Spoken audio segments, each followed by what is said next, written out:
Buongiorno, Stas. Buongiorno. Good morning. How are you? I'm fine. As long as in Perugia, I'm very happy. So This is and I have three days more. So, good. And this is your second time here in Perugia, isn't it? Yes, this is my second time, and the first time we met 2 years ago, and we started to discuss of continue. We already doing we some know work since at a long that time. Yes. More than 10 years. More than 10 years. We met in Germany. As you remember. More than 10 years at the Congress in.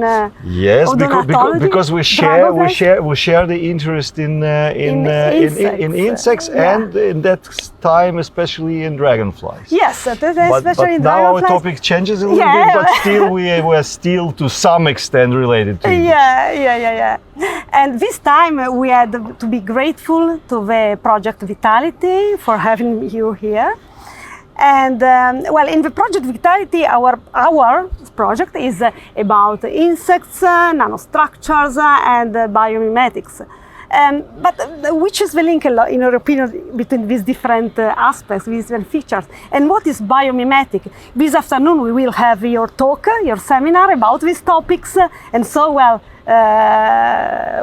what can you say? I would say that insects, they are animals of surface. Mm-hmm. So as you know, they have this exoskeleton and a wonderful material having fascinating mechanical properties, but also a lot of micro and nanostructures, really little things on the surface which fulfill a bunch of different functions, from enhancing wettability, reducing wettability, having strong adhesion, anisotropic friction where you slide in one direction but prevent sliding in another direction.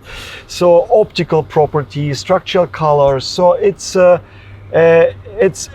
not just chemistry in this case. It is just geometry at the surface, which makes a lot of interesting properties. And of course, these properties are also interesting as inspiration for technology, because if we are able to mimic that on the technological way, then maybe we can produce new kind of effects and new kind of products. So in the end, even industry show a big interest in looking and exploring and getting new ideas. And at the end of the story, these structures to solve function are the results of millions of years of evolution. So they can do much better than what we can do. So we can copy them and yes, we can say to some extent it is optimized, and it is optimized very often not just one particular function, but the majority of biological surfaces are multifunctional, which is still a challenge for the industry.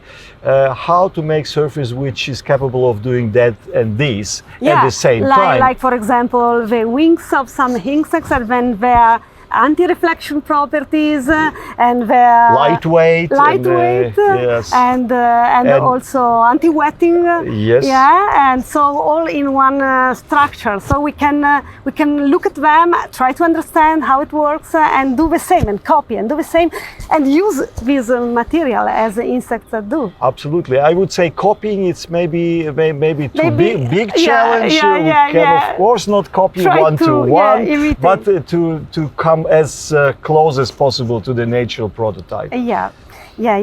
And we work with a big group of people. We work with physicians, with Maurizio Mattarelli, Silvia Caponi, Alexander Kovalev. We work with botanists, Lena Gorb, with entomologists from agriculture department. So we work with a big group of people. And how much do you think it is important to work with people with different competencies? How much do you think it is important interdisciplinarity for the research of the future? You are a pioneer in this interdisciplinarity. Oh, thank you so much. I think so. That's the reason why we began to work with you, and why we like so much to work with you. What do you think for the future? It is fundamental? I think interdisciplinarity it's extremely important because if you want to solve many problems and reach new results, you need people from different disciplines. That's for sure. And you should go across the borders of disciplines. There is so-called theory of inventive problems solutions, and this theory telling us that invention usually not appear within one field. So, for example, if we work just on insects, we will never explore some new properties if we not use the methodology and not use expertise from people from different fields. So physicists are very important for this. And later on, physicists can also help us to understand properties, but at some point we need chemists, because chemists can cook and can create something. And then we need again people of testing this artificial structure.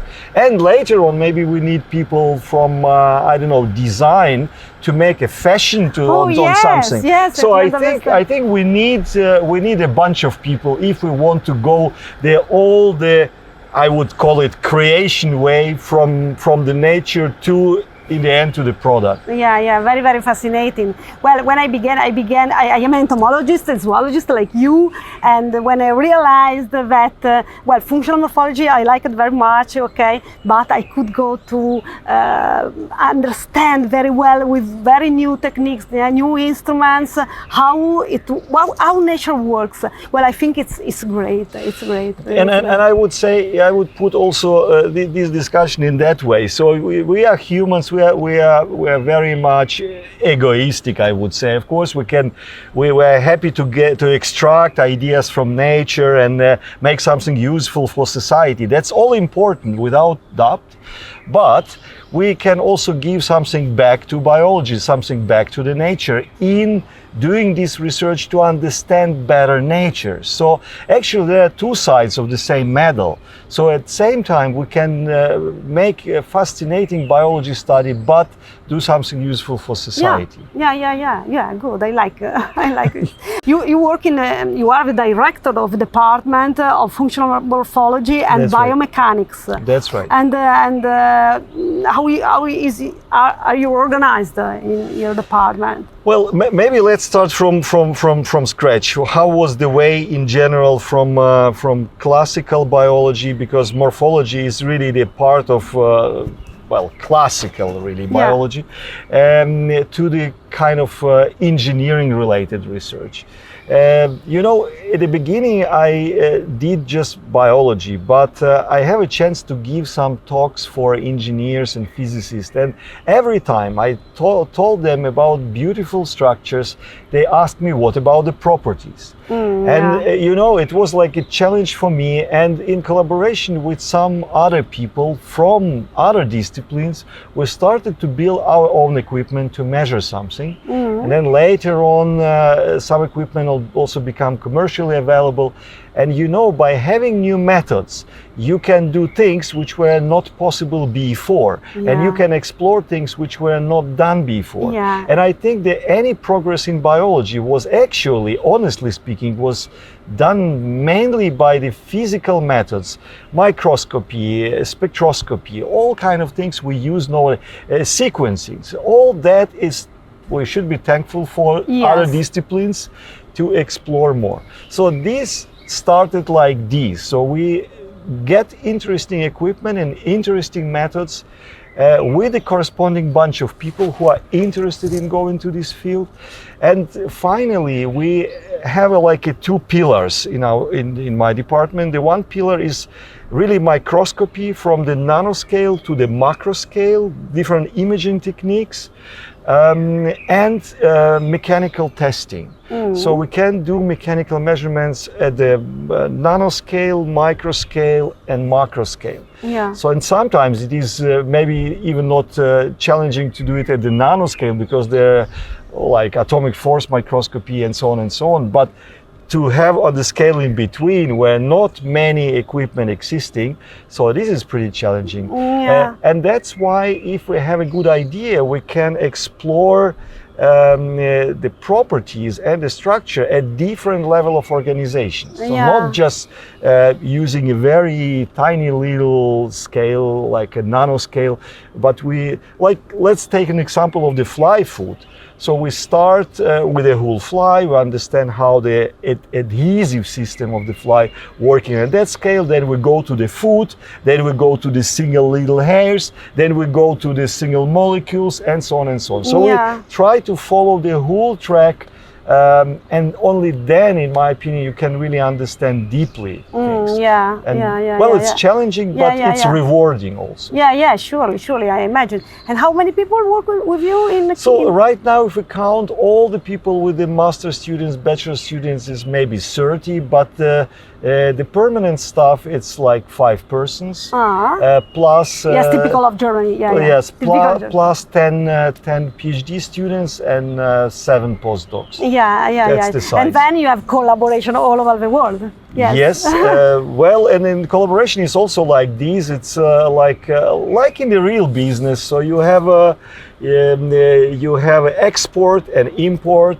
Sometimes we're exporting our skills in equipment, sometimes we're exporting our ideas, but sometimes we're importing contribution of other people. And that's why I am happy to work with Perugian group, because you have a very interesting systems to explore, which we don't have accessible in our department.